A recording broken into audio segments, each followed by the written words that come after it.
Okay, ESL 3-4. So we are almost at the end of our tale of our friend Santiago. So we just left off with Santiago talking to the wind, and no, he's not crazy. In this case, the wind is talking back to him. And he's asking that the wind give him a sandstorm so strong that it looks like he's turning into the wind, so he doesn't get killed by these tribesmen he just met.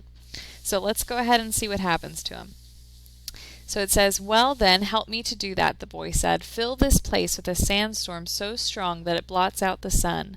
Then I can look to heaven without blinding myself." So the wind blew with all its strength, and the sky was filled with sand. The sun was turned into a golden disk. At the camp it was difficult to see anything.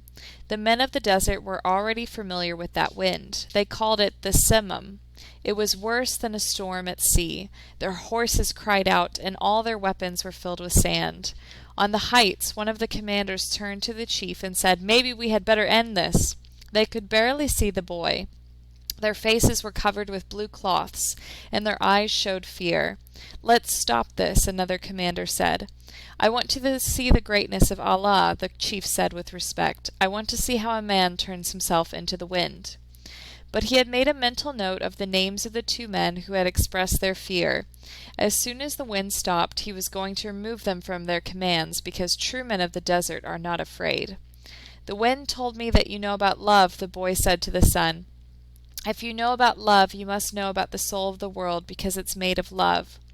"From where I am," the sun said, "I can see the soul of the world. It communicates with my soul, and together we cause the plants to grow and the sheep to seek out shade. From where I am, and I'm a long way from earth, I learned how to love. I know that if I came even a little bit closer to the earth, everything there would die, and the soul of the world would no longer exist. So we contemplate each other, and we want each other, and I give it life and warmth, and it gives me my reason for living." "So you know about love," the boy said.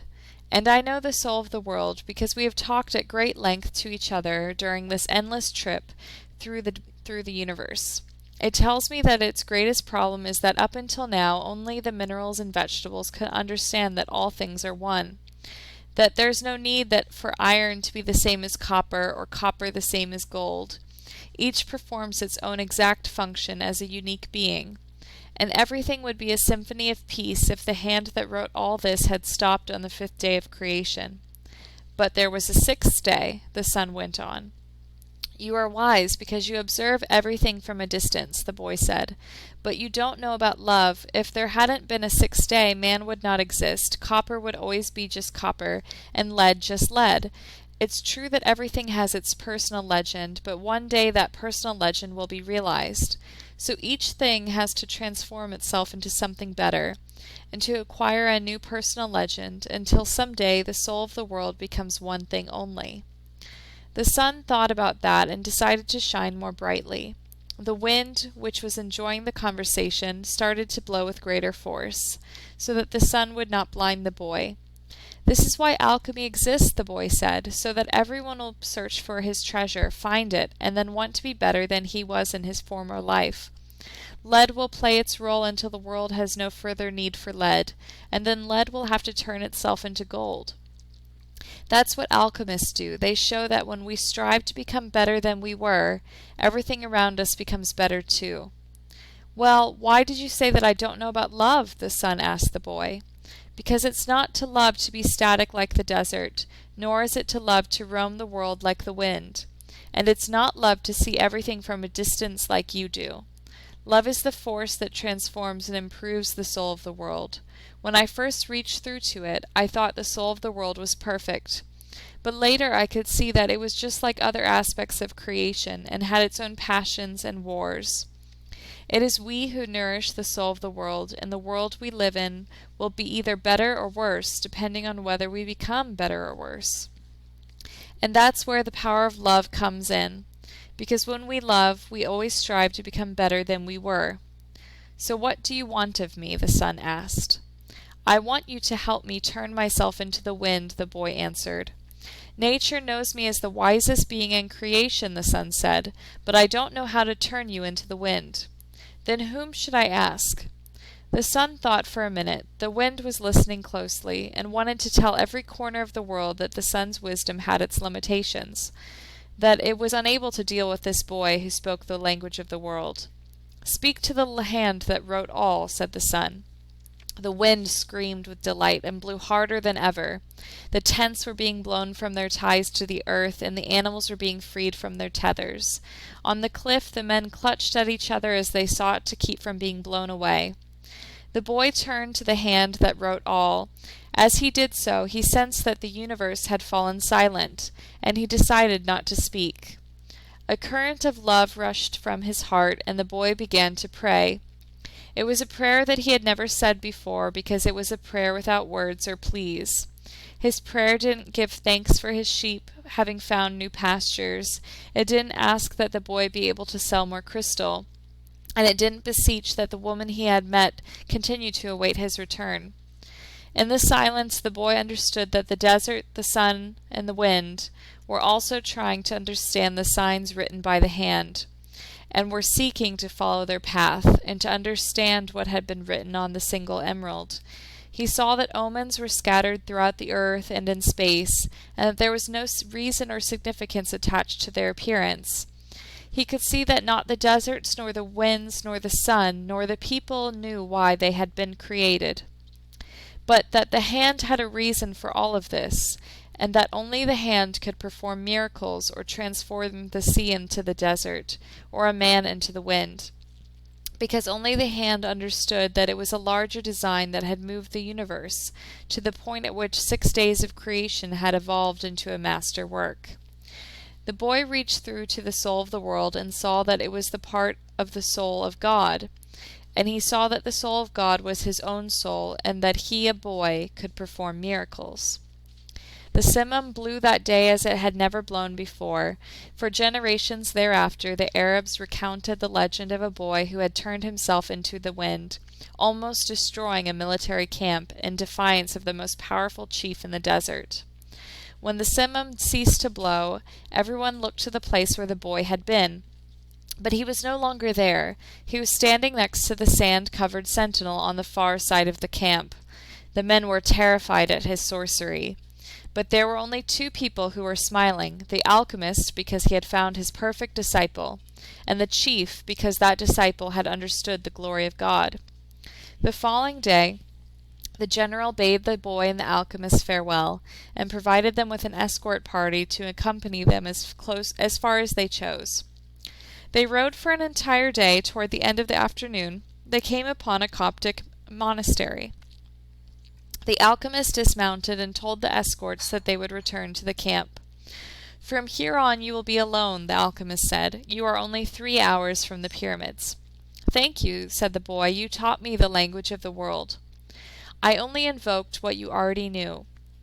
The alchemist knocked on the gate of the monastery. A monk dressed in black came to the gates. He spoke for a few minutes in the Coptic tongue, and the alchemist bade the boy enter. "I asked him to let me use the kitchen for a while," the alchemist smiled.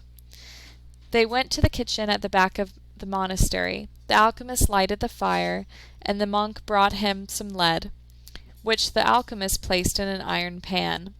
When the lead had become liquid, the alchemist took from his pouch the strange yellow egg. He scraped from it silver as thin as a hair, wrapped in wax, and added to the pan in which the lead had melted. The mixture took on a reddish color, became the color of blood. The alchemist removed the pan from the fire and set it aside to cool. As he did so, he talked with the monk about the tribal wars. "I think they're going to last for a long time," he said to the monk. The monk was irritated. The caravans had been stopped at Giza for some time, waiting for the wars to end. "But God's will be done," the monk said. "Exactly," answered the alchemist. When the pan had cooled, the monk and the boy looked at it dazzled. The lead had dried into the shape of the pan, but it was no longer lead, it was gold. "Will I learn to do that some day?" the boy asked. "This was my personal legend, not yours," the alchemist answered, "but I wanted to show you that it was possible." They returned to the gates of the monastery.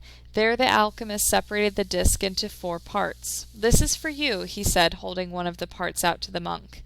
"It's for your generosity to the pilgrims."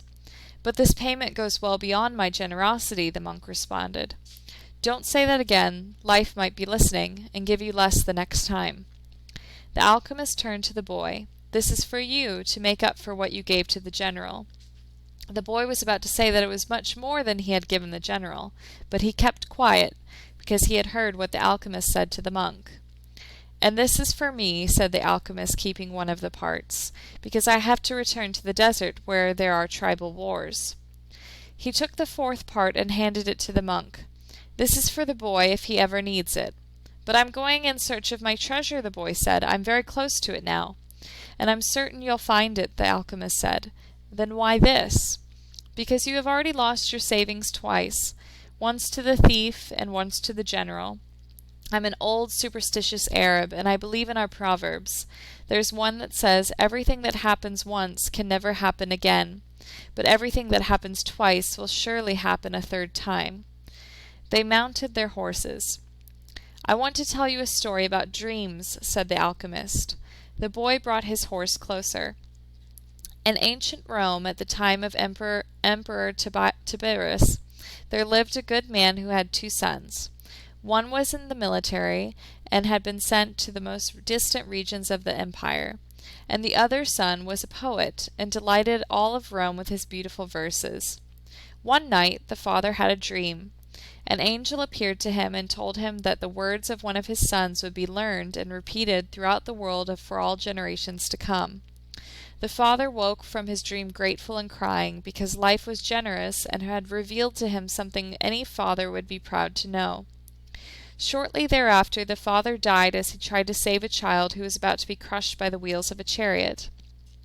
Since he had lived his entire life in a manner that was correct and fair, he went directly to heaven, where he met the angel that had appeared in his dream. "You were always a good man," the angel said to him. "You lived your life in a loving way and died with dignity. I can now grant you any wish you desire."